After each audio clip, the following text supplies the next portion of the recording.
Hello, YouTube audience. Welcome to a little new show I'm doing every month. I am a big fan of movies. I have watched a lot of movies. Last year, I think I watched around 150 movies. And this year, I'll probably watch more than that. You're probably wondering, why do you love movies so much? Well, it's because, life, it's too boring. I love movies, man.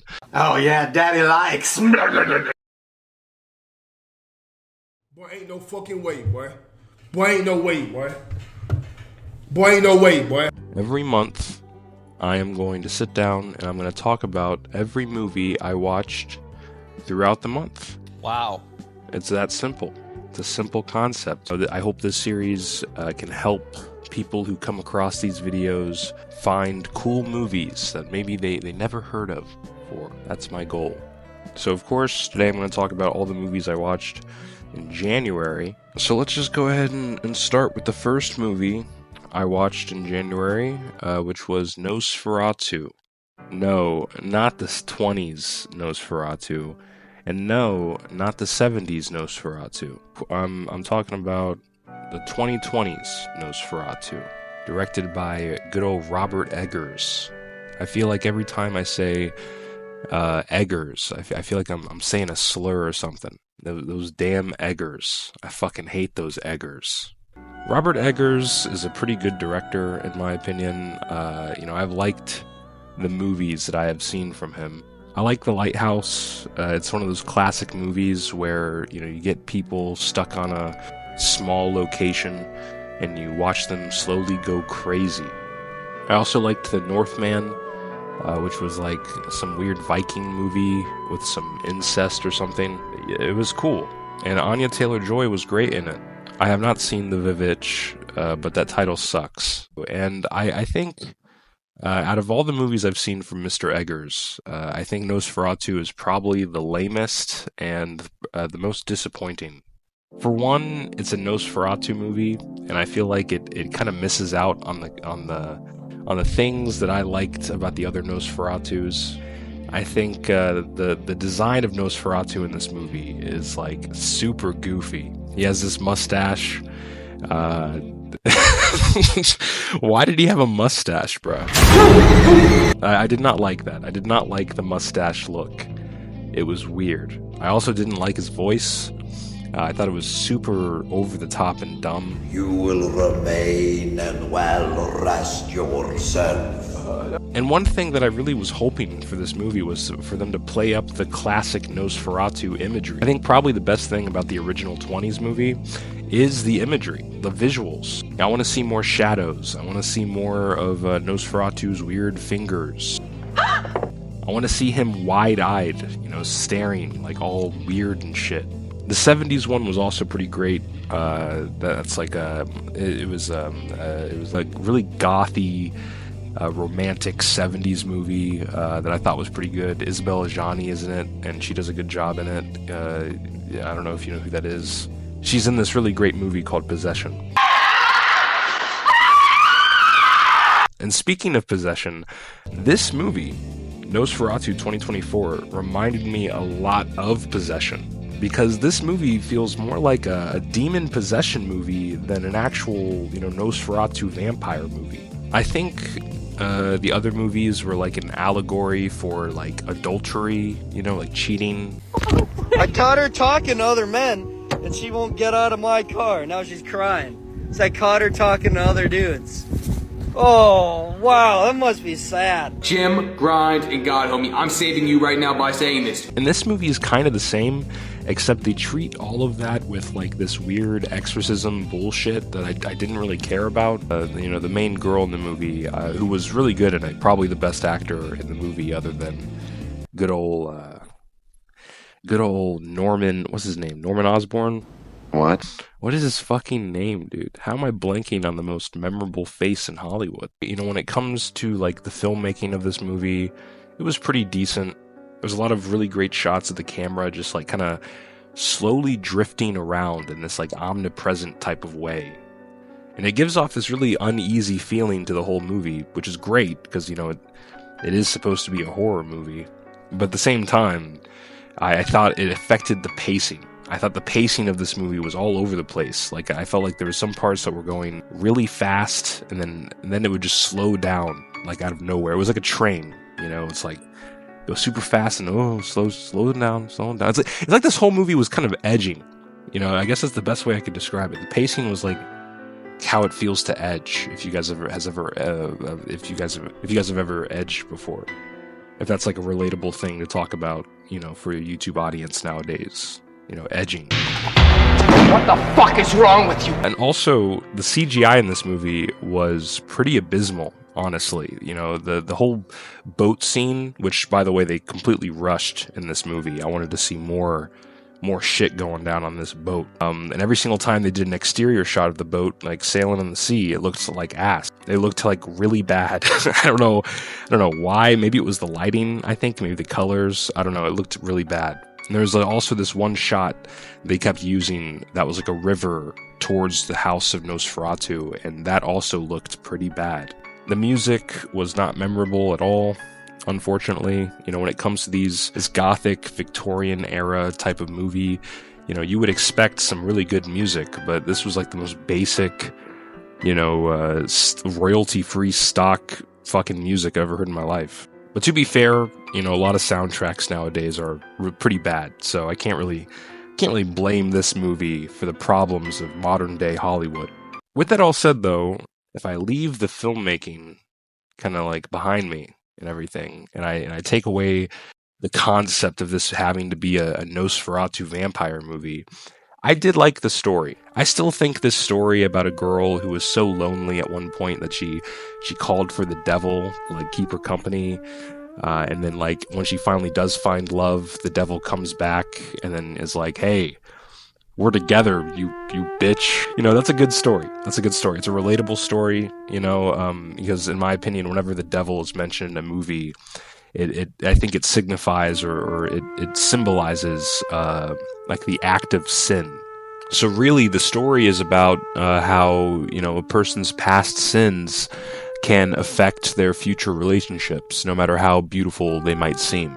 I imagine there's a few, you know, people out there who, you know, maybe they smoke cigarettes, or maybe they love to eat a lot of food. Maybe they're hardcore gooners and they just can't stop cranking the hog. Then they get into a relationship with someone they really love. Then they have to choose, you know, between, you know, their sin or, you know, their love partner. Are you going to keep eating and smoking cigarettes and gooning? Or are you going to nut up or shut up and embrace your true love? But yeah, you know, this movie, it could have been better. Could have been a better Nosferatu movie, but, you know, what it was pretty decent, I guess. It was okay. It was fine. I'd give it a 7 out of 10. Mr. Eggers, I expect your next movie to be much better than this one. You stupid fucking Egger. You fucking Egger. Nosferatu! Next movie I watched in January of 2025 was Jay and Silent Bob Reboot. I have not seen the original Jay and Silent Bob Strike Back. And honestly, I don't really think I want to, because this movie, like, even though I haven't seen that original, I can definitely see exactly what this movie was trying to do. It was trying to do that thing that a lot of different sequels and reboots do, where they just do the same exact story, but they put like a little different twist on it. This movie was just like, it was kind of sad, honestly. It was sad and kind of embarrassing. I have seen some of the other Kevin Smith movies. They actually make a joke in Jay and Silent Bob Reboot where they accidentally call Kevin Smith Kevin James. So all we gotta do is get to Hollywood, stop him from shooting that scene, and pickety-bam! Kevin James can't finish the movie. That was one of the best jokes in the movie, because I do the same thing. I've done that multiple times. My favorite Kevin Smith movie is Clerks. 37. I'm 37? Going to class. Oh my god. 37. My girlfriend sucked 37 dicks. In a row? I love Clerks. I even like Clerks 2, even. I have not seen Clerks 3. And I honestly don't know if I even want to. What's the movie going to be about? It's about him working here. Meta. But Clerks 1 is like really good, and it's probably one of my favorite like comfort movies. Time to kick back, drink some beers, and smoke some weed. Jay and Silent Bob Reboot, though, pretty bad. This movie, it just kind of sucked. It was like super self-referential the whole time, super meta. Meta. But it wasn't smart about it, like, at all. It was just, like, really in your face. Like, really just shoving it in your face. You know, just showing it to you. Just, like, being like, hey, we know what this is. Does that excuse the fact that it's bad? No! Hey, guys, I'm Kevin Smith, and this is Jay and Silent Bob Reboot. What kind of broken fuck still want to watch this Jay and Silent Bob bullshit anyway? Look at all these crazy meta jokes we got. Hollywood doesn't make sequels anymore. Shit, they don't even make squeakles, yo. Look, I casted myself as a character. I'm one of the characters in the movie. Hey man, it's me, Kevin Smith. Oh, Silent Bob and me, we look similar because we're played by the same guy. Look at this ugly motherfucker. I got a tiny dick too. Me, I'm Kevin Smith. I almost said Kevin James again. This movie, I will say, it's a comedy. You know, but more specifically, it's a stoner comedy. So ideally, you would have to be high when you watch it, you know. And I was a little bit stoned, barely, but like a little bit. I think it did make the movie a bit better, but overall, kind of awful. There was a few times where I chuckled, a few times where I cracked a smile, a few times where I exhaled through my nose. But overall, you know, there was no moment that made me, like, die laughing. It was just like, oh, I get it. I get that joke. I get that reference. And that's another thing. There was a lot of just random references to Kevin Smith's other stuff. I did like the reference in the beginning where Randall from the Clerks movies, he gets, like, you know, taken by the SWAT team, and he's like, I'm not even supposed to work here today. Or I'm not even supposed to be working today. That was funny. Oh, hey, well, seriously, I can't. Oh, listen, guys, I'm not even supposed to be here today. I'm not even supposed to be here today. I'm not even supposed to be here today. I'm not even supposed to be here today. I'm not even supposed to be here today. You know what the real tragedy about all this is? I'm not even supposed to be here today. Oh, fuck you. I'm not even supposed to be here today. You sound like an asshole. Jesus, nobody twisted your arm to be here. You're here of your own volition. You like to think the weight of the world rests on your shoulder, like this place would fall apart if Dante wasn't here. Jesus, you overcompensate for having what's basically a monkey's job. You push fucking buttons. Anybody could waltz in here and do our jobs. This whole movie, it does have a message. It has a theme, so I applaud Kevin James for attempting that.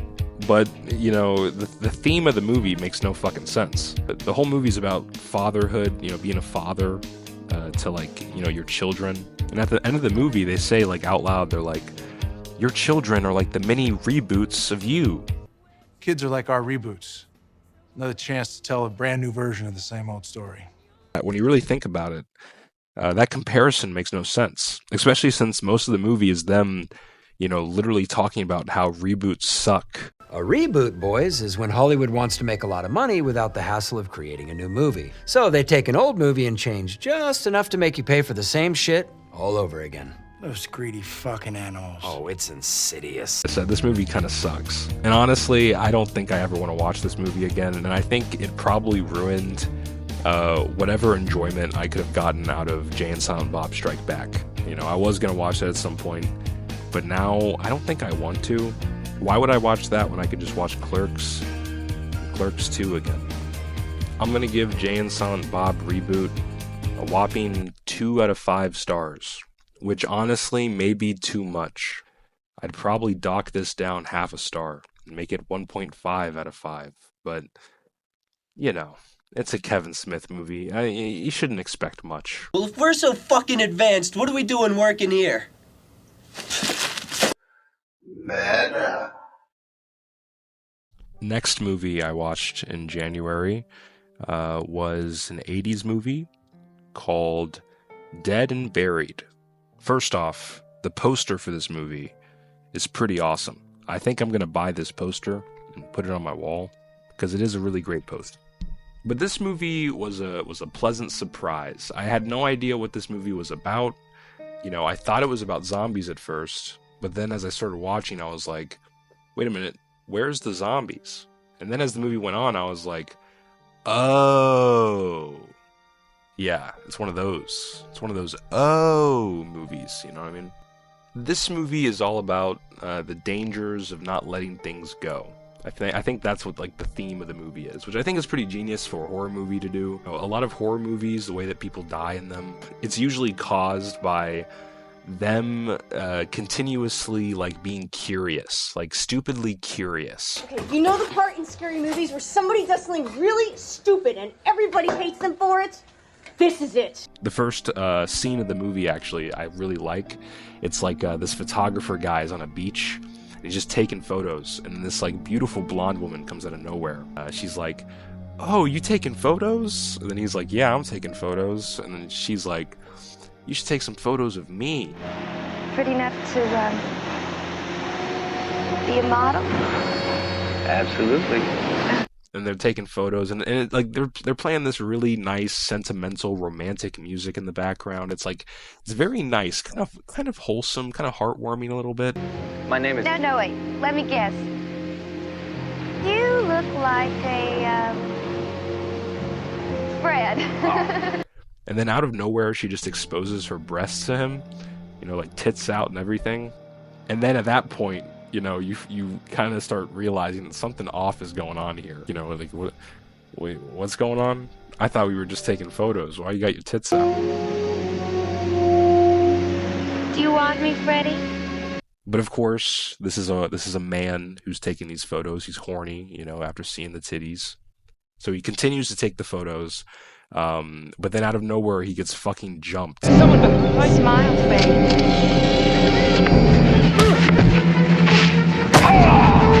And then they light him on fire, like while he's alive. And then they take photos of him like screaming in agony.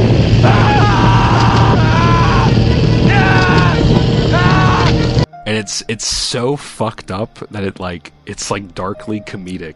And that's what I think this movie is. I think it's almost like a dark comedic horror movie, which is not what I was expecting at all. When you look at the poster, it seems like it takes itself so seriously. But then when you start watching it and you get to that ending, you're like, oh, this was a funny movie. And it is kind of funny, but the scenes also, like mainly the horror scenes, they're so fucked up that it kind of makes you unsettled, like a good horror movie should.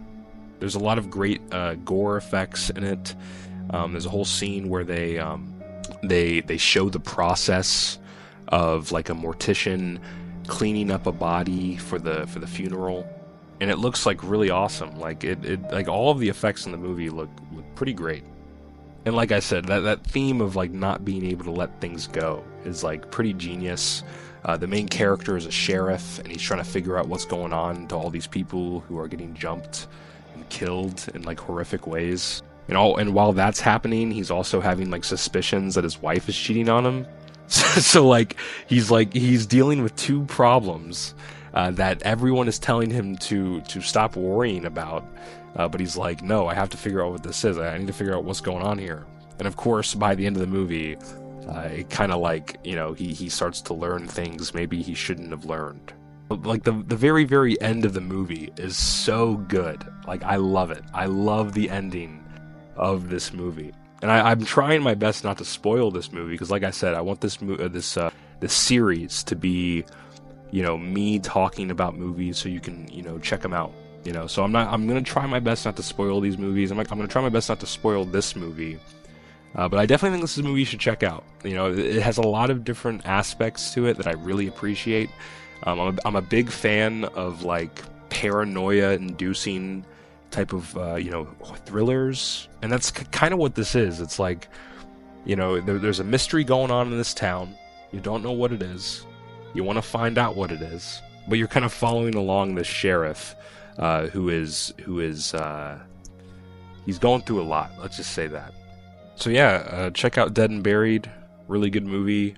I really liked it. It's a good 80s movie. I'm gonna give this one 4 out of 5. 4 out of 5 stars. Pretty good movie. I liked this movie. The next movie I watched in January is a classic. It's a classic. This is a one of those classic, old-fashioned Hollywood monster movies. I'm of course talking about Wolfman. No, not the 2025 Wolfman movie. I heard that movie sucked. But no, I'm talking about the original, the Wolfman. I actually watched this so I can watch the new Wolfman and see how it compares. But then I ended up just not seeing the new Wolfman. And honestly, I'm glad that I didn't, because I have only heard bad things. But the original Wolfman movie is pretty great, and I think everyone should check out this movie, like seriously. There's a reason why classics are considered classics. You know, it's because they're solid. You know, they're so solid that they hold up over time. And I think The Wolfman is a movie that holds up very, very well, surprisingly. This movie, I think, came out in like 1941, which is like man, that's old, dude. That's like really old. But you know, it's your classic story about a man who turns into a wolf person. There is a very, very clear message to this movie, a very clear theme that this movie is trying to get across. And the whole theme of the movie is like mental health issues, basically. That's basically what it is. This movie is all about how the troubles of someone's mind can turn them to evil, you know, basically. To make them do evil things and hurt the people around them. I think that's like a message that I think needs to be taught to everyone. Because this movie actually gives some pretty great advice, you know, and some really good like wisdom in it, you know, for anyone else who is struggling with turning into a wolf person.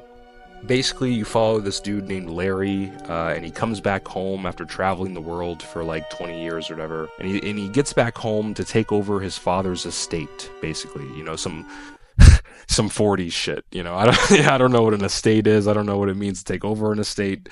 Who knows? But basically, he comes home and like immediately, like it's very clear that he's like kind of lonely. Larry kind of forces himself into a relationship, or not really, but he kind of tries to riz his way to this hot blonde girl that's working in this antique shop, while she already has a husband or some shit. But I think Larry creeping on this girl, looking at her through a telescope, and like kind of like forcing his way into a date with her, I think like all of that was really meant to kind of showcase what Larry was having trouble with, which was, you know, feeling alone. But yeah, he gets bitten by a werewolf or some shit, and he turns into a werewolf, and he starts hurting people because he's a werewolf or something. And then after that, like most of the movie is like kind of him trying to find help within people, trying to prevent himself from hurting others, but just like it's just not working. There's this really great scene between him and his dad where like he asks his dad, like, do you think that werewolves are real? And then his dad goes on this whole spiel about like morality and shit. Do you believe in these yarns? Larry, some people, life is very simple. They decide that this is good, that is bad, this is wrong, that's right. There's no right and wrong, no good and bad, no shadings and grays, all blacks and whites. Now others of us find that good, bad, right, wrong are many-sided, complex things. We try to see every side, but the more we see, the less sure we are. Now you ask me if I believe a man can become a wolf. If you mean can he take on the physical characteristics of an animal, no, it's fantastic. However, I do believe that most anything can happen to a man in his own mind. I don't know why he started talking about morals. He asked if werewolves were real, you fuck. I also really like the scene where he goes to the church, maybe, you know, try to fix his problems with Jesus and everything. And then when he goes into the church, like all of the people of the town just like start staring at him, all weird, like as if they know something that he doesn't. And immediately he just like leaves the church because he just can't do it. And like that in itself is like a really great visual representation of like how the way others perceive you can affect the problems that you're going through, or can just like make your problems feel like they're unfixable. If everyone around you tells you that you're a monster, you're probably going to end up treating yourself like a monster. A lot of great wisdom in this movie, and like most movies from this era, it's very sincere. You know, there's a really great soundtrack to it. All of the acting and all of the characters are just like, you know, they're good people. They're good-hearted people. You compare that to now, where like everyone is a cynic and everyone's like a self-aware asshole. It really just shows that you know, back in the 40s, you know, that's when the world was right. And I wonder if they had any problems in the 40s. Any problems at all? Probably not.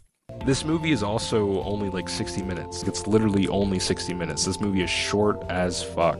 So that's like the reason why I want people to check out this movie, because like, why not? It's literally 60 minutes. You're not wasting any time with this. Like, it's a good little 60-minute watch. I'd give this actually like I'd give this, like, genuinely, I'd give this a 5 out of 5. Like I said, this is a classic for a reason. You know, this movie has really, really good subject matter. So yeah, The Wolfman. Pretty good.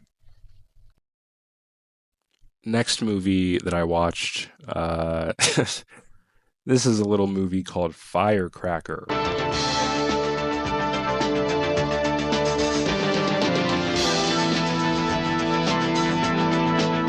Firecracker is I don't really know how to describe it. Firecracker. See Gillian Kestner. She'll mix seduction with destruction in the screen's first erotic kung fu classic. I guess you could call it an erotic martial arts movie. I haven't seen a lot of martial arts movies, but I guess like the main appeal of them is like, you know, the fight scenes, I guess. I will say that Firecracker does kind of succeed with its fight scenes. There was a lot of times in this movie where like a fight scene would happen, and I was actually pretty interested in the action. It was actually like pretty entertaining for how low budget and kind of embarrassing everything looked. Hey, you're okay. How did this happen anyway? They're looking for trouble? Let's give it to them. This movie feels like super low budget and like kind of rushed, honestly. Like, it feels like this movie was made for a specific audience in mind. And that audience is like lonely losers in the 80s. They have no friends, no girlfriends. They just got back from the store and they got themselves like a TV dinner or something to eat for, you know, for their meal of the day. And then on the way home, they see a video store and they go in it, and they see Firecracker, a hot blonde woman fighting a bunch of evil ninjas. And they're like, "Oh, this looks interesting. This could entertain me for a while." And they go home and they put it in their VHS player. I think they had VHS back then. And they cook their TV dinner in the microwave. They go back to their couch. They sit there and they watch Firecracker while eating their microwaved chicken strips and mac and cheese. That's what this movie feels like. And honestly, I relate to the lifestyle, man. When I watched this movie, I actually went to the grocery store and I got myself a DiGiorno's pizza. And I cooked that. Like, it's one of the small DiGiorno's pizzas. You know what I'm talking about? One of the small ones. I put it in the oven. And then when it was done, I went on Prime. And I just saw Firecracker. And I saw the trailer for it, and it hooked me, I'm not gonna lie. And then I opened it up, you know. I mean, I not really opened it up. I clicked a button, and then the movie started. And I watched it. And honestly, at first I was really bored, and I was about to stop watching. But then something happened, and I just sat there, and I watched Firecracker. I'm so depressed I don't know what I'm doing. I've not got a clue. It was only like 70 minutes, maybe 80 minutes, I don't know. It starts a little bit slow, but then as the movie gets like the halfway point, I was actually kind of interested in what's going on, and I wanted to see how things ended. Basically, the whole idea is that this girl, you know, she's trying to look for her sister, so she goes to where her sister was last, which is, I think, some place in Asia. I'm guessing, because there was a lot of Asians in this movie. If it wasn't in Asia, I don't know where this could have been. But she goes to Asia, and apparently she's also a martial artist. She goes there, and like, the plot is actually pretty ahead of its time. It's almost like a Miami Vice plot, which came out only a few years after this. Because what happens is she goes undercover as this professional martial artist to basically infiltrate this evil organization that had something to do with her sister's disappearance. And that's the movie. That's pretty much what it is. Yep. It's, it's definitely an experience. The soundtrack is actually weirdly fitting. I kind of liked it. It's some really rudimentary synth music, which I thought was pretty nice. Like I said, the fight scenes were cool. I liked some of the characters, but I will say the acting and the performances and everything, and the line delivery, very goofy. She wants to work here. Screw her! I intend to, but that's not the point. And this is definitely a movie that you should laugh at, rather than, give a fuck. There's one scene where, it has nothing to do with the movie, at all, basically. She's just walking home from, a tournament or something, and then two rapists come at her. So then she has to fight off the rapists, but as she's doing it, she slowly gets undressed, to the point where she starts fighting them topless. It's pretty awesome, I'm not gonna lie. Best scene in the movie, easily. Now with that all said, this movie was basically garbage, and I would rate it a 2.5 out of 5. It's a 5 out of 10. It's right on the middle, right in the flippin' middle, man. It could have been better, but honestly, why would it be?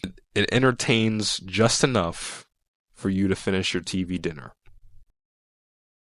Next movie I watched, and God damn it.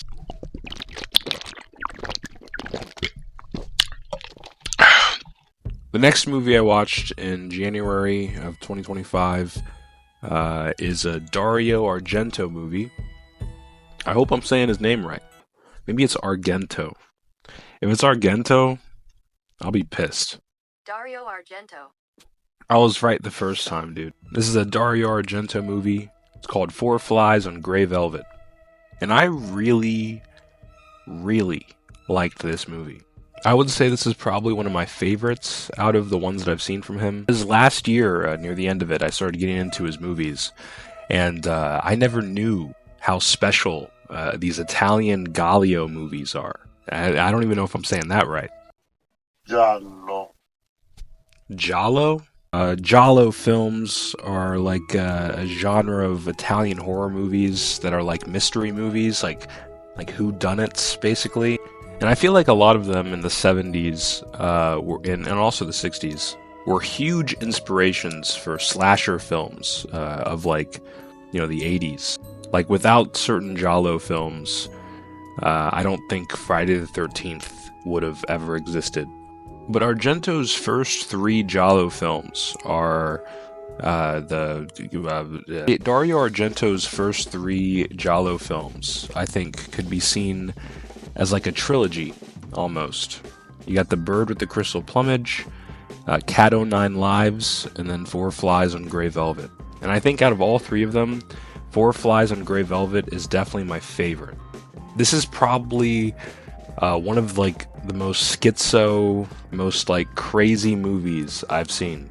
It's very rare that you find a movie that genuinely feels crazy, rather than it feeling like a movie trying too hard to be crazy. This movie has so many weird, not just editing decisions and directing decisions, but also just story decisions.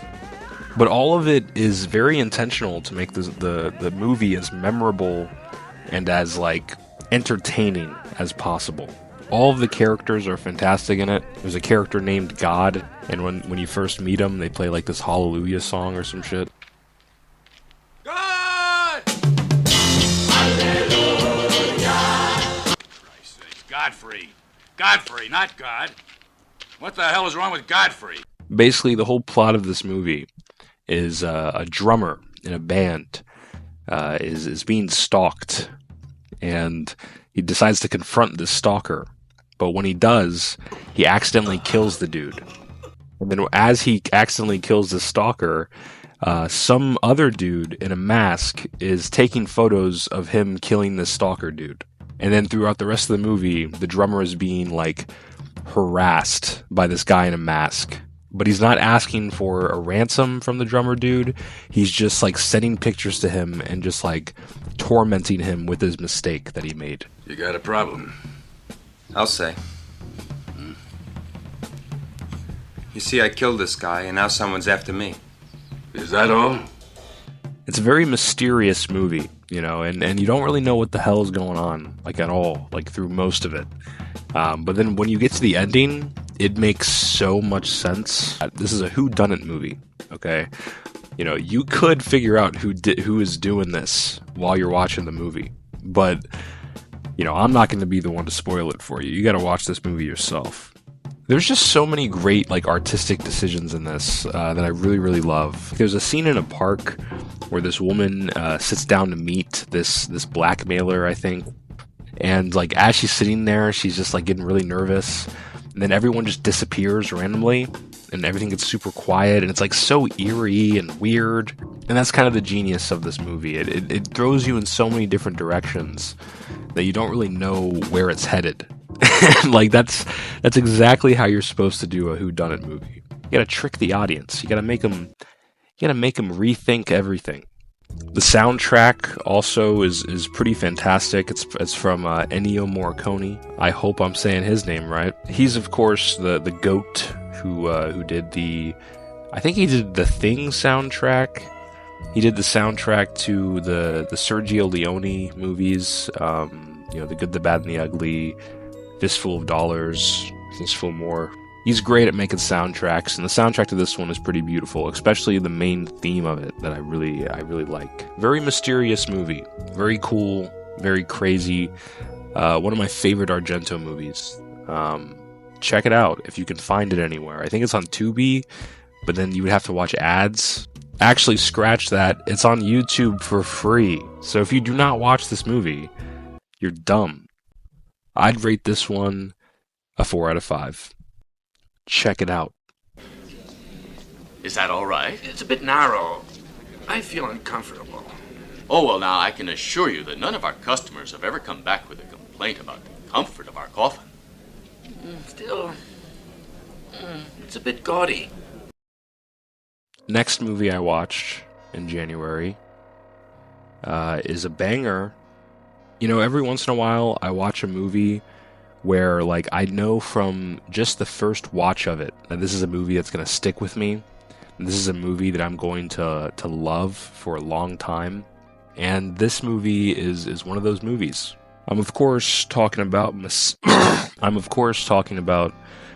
Messiah of Evil from 1971, I think, or 1972.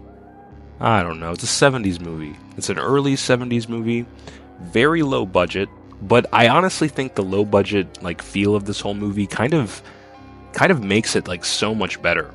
This movie's vibe is nothing like anything I've seen. It's like the most perfect like version of like a 70s horror movie. Like the most perfect like aura.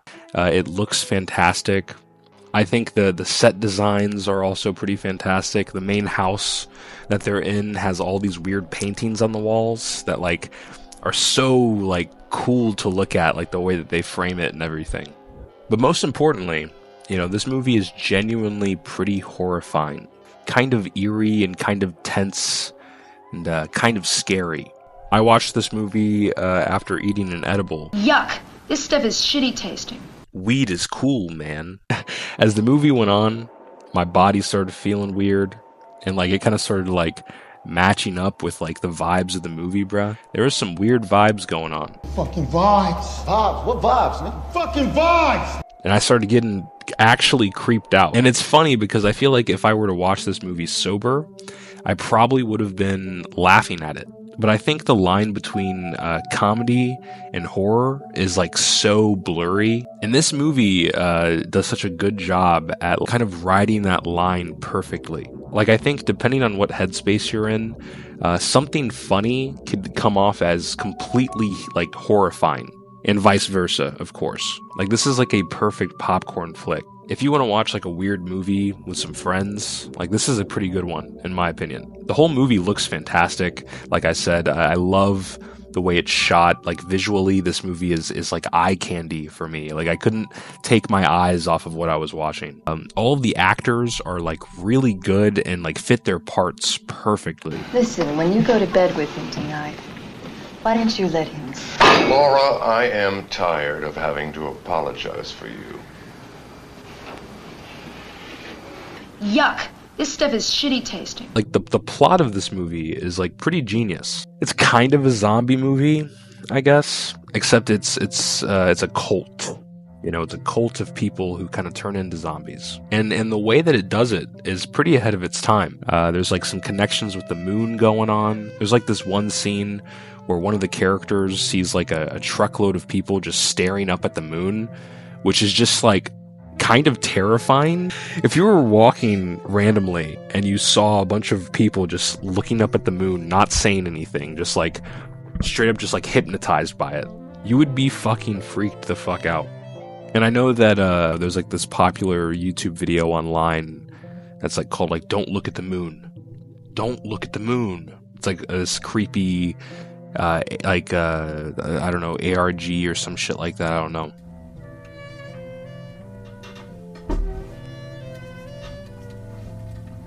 The hell is this? But this movie did the whole "don't look at the moon" thing before that did. And not only that, I saw some interviews of like the people from 28 Days Later saying that like, we did the first running zombies. We did the first zombies that actually ran. We were the first people to make zombies run, you know, and changed everything. Which is just bullshit, because this movie did it first. And this movie came out like 3 years after Night of the Living Dead, which is like the originator of this whole zombie genre thing. They're coming to get you, Barbara. But yeah, I really like the way that the zombies work in this movie, because like they act more like predators, not the predators that you catch at Walmart, you know, waiting for a child to show up. We got a child predator trying to take off here. Child predator going down. Child predator. But like predators, like a lion or something. These zombies, they kind of like stalk their victims and like see how they move and everything, and just kind of like torment them. And it's just like, god damn, dude. Obviously, since it is low budget, they can't do a lot of like crazy gore effects, but I think they make it work with the editing. They don't really have to show anyone getting torn apart. You know, the imagination is the most strongest tool, and it actually works pretty well with like all the creepy ambiance, you know, the creepy ambient music. And when it comes to like the plot of this movie, when it comes to like the cult stuff, it's pretty horrifying in like a religious perspective. Like if you were religious, right, and you believed in whatever religion you believe in, I guess, the story that they tell for this cult is like so obviously like a mirror of like so many different religions, and the whole point is to kind of like try to convince the audience into believing that their religion is nothing more than just a campfire story, which is like so fucked up and evil, which makes sense because this movie is called The Messiah of Evil. So yeah, I really like this movie. I can definitely see how some people could say it's like goofy, but like I said, I think the line between comedy and horror is so blurry, and is like, I think it's barely even there. I was creeped out while watching this. I thought it was genuinely a creepy movie that made me unsettled and uncomfortable. I'd give this movie a 9 out of 10, 4.5 out of 5.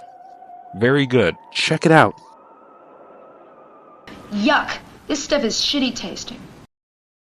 Next movie I watched in January of 2025 is What Have You Done to Solange? What Have You Done to Solange? This is another Italian giallo movie, and it's pretty good.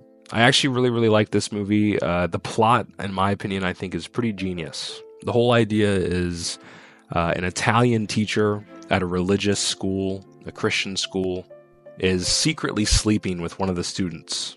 And while he's out on a boat ride with the student, and he's about to get his freak on, the student basically sees a murder take place. And then he's like, nah, you're crazy. There's no murder going on. But then later, he reads in the papers that there was a murder at the place that they were at. So now he has to cover up the fact that he was sleeping with the student while also trying not to look suspicious to be the killer. It's genius. It's genius. Because if you're hiding a secret while something worse was going on, it's like what do you do? What do you do in that situation? And I think the movie does a pretty good job at showing the sleazy Italian teacher try to figure his way out of this situation. But of course, this movie has more to do with religion, just like the Messiah of Evil. I guess you can call it a criticism of religion, or like a criticism of teaching it at a school and making people feel ashamed of certain aspects of themselves, their intrusive thoughts, mostly to do with horniness, basically, wanting to have sex. It's like an all-girls Christian school, so there was a lot of schoolgirls getting naked in this movie, and I I know Italian culture is a bit different, but it gets to a point. I will say, though, that all of the murder scenes in this movie are pretty fantastic. And when I was talking about earlier a lot of Giallo movies being the inspiration of slasher movies, this is one of them. The murder scenes in this movie are so visceral and so fucked up that it's pretty intense. And once again, this movie has a soundtrack from Ennio Morricone, and he does a fantastic job with this one. The theme for this movie is so beautiful. I love it. It is such a good piece of music. Wait a second.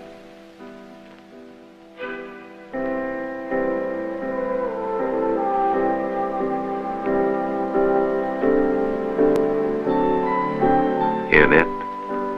Caro, do tell me where you are. But yeah, there's not really much else I can say about this movie without spoiling it, so I'm just going to tell you to watch it, to check it out. I liked it. I thought it was pretty good. I would even go ahead and say that I loved it. I thought this movie was fantastic, and I probably will watch it again one day. I love the 70s Italian horror vibe.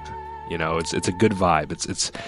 It's kind of wholesome, honestly, even though what's going on in the movies are pretty terrible. I think Italians are the best filmmakers in the world. Every time I watch an Italian movie, specifically from the 70s, I always have a good time with it. There's something about them that just gets my dick so hard. So yeah, I recommend What Have You Done to Solange? Watch the movie to find out what happens to Solange. It's pretty fucked up. I would give it a 4 out of 5. It's probably closer to a 3.5 than a 4.5, you know what I'm saying? But I think it is a 4 out of 5 movie. I really did like it. And like I said, that soundtrack, man, it's pretty great. The final movie that I watched in January is Inferno. It's another Argento movie. It's Italian. It's in the 80s. I would say if I had to describe this movie with one very famous saying, it would be curiosity kills the cat. This movie is all about how curiosity and overthinking can lead to your demise. The movie follows 3 different characters, 2 women and 1 guy. The 2 women find out about this book that's mysterious and evil, and it leads them to try to figure out what the origins of this book is. And then their own curiosity leads them to get targeted by evil spirits. And then in the later half of the movie, you follow a guy who's connected to both of the women, trying to figure out what the hell happened to them. I would say this is probably my favorite Argento movie. It is really fucking good, not only visually, but also just thematically. I love all of the themes about trying to figure out everything. The whole movie feels like a build-up to the end where they reveal who or what is behind all of the chaos that's been happening. And I think that's the main genius thing about this movie. This movie feels like a combination of Argento's earlier whodunit Giallo movies and the supernatural themes of Suspiria. The directing in this movie is probably my favorite thing about it. Most of the scenes in the movie are lit with these really great, vibrant colors that are obviously like trying to evoke a certain feeling or message to each scene or character. And it adds like almost a whole other layer to the movie, because like while I was watching and all of these different characters and scenes were being lit with all these different colors, I was just thinking to myself, like, oh, what does this color mean? And actually, the more you think about what each color means, like the more it makes sense. It's true art. Back in the day, people used to go to art galleries and stare at paintings and think to themselves, what does this painting mean? And that's exactly how all art should be consumed. You should watch a movie, take it all in, and while you're watching it, you're thinking to yourself, what does this mean? Why does the scene look like this? Why did this character say this? The most beautiful thing in the world is smoking pot and fucking on a waterbed. But yeah, the whole movie looks really great and has a lot of really great colors, a lot of great sets. Like the main hotel that the whole movie takes place in is such an interesting looking place. Also, there's a lot of cats in this movie. I think that's awesome. I love cats. I think cats are the cutest animals to ever exist. Almost too cute. There's a scene where a shopkeeper puts a bunch of cats in a sack.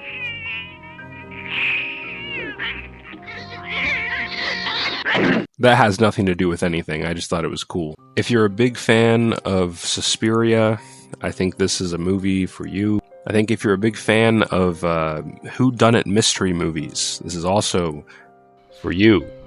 And if you're some person who's really curious about the world and the universe, and you're always trying to figure out the answers to everything, the reveal in this movie that tells you, who or what is behind this is the answer you're looking for. So watch this movie if you want to find out all of the answers to the universe. This movie was great. I'd give it a 9 out of 10. I feel like I'd probably give it a 10 out of 10 if I were to rewatch it or something. I don't know. Check it out. Watch it. Please?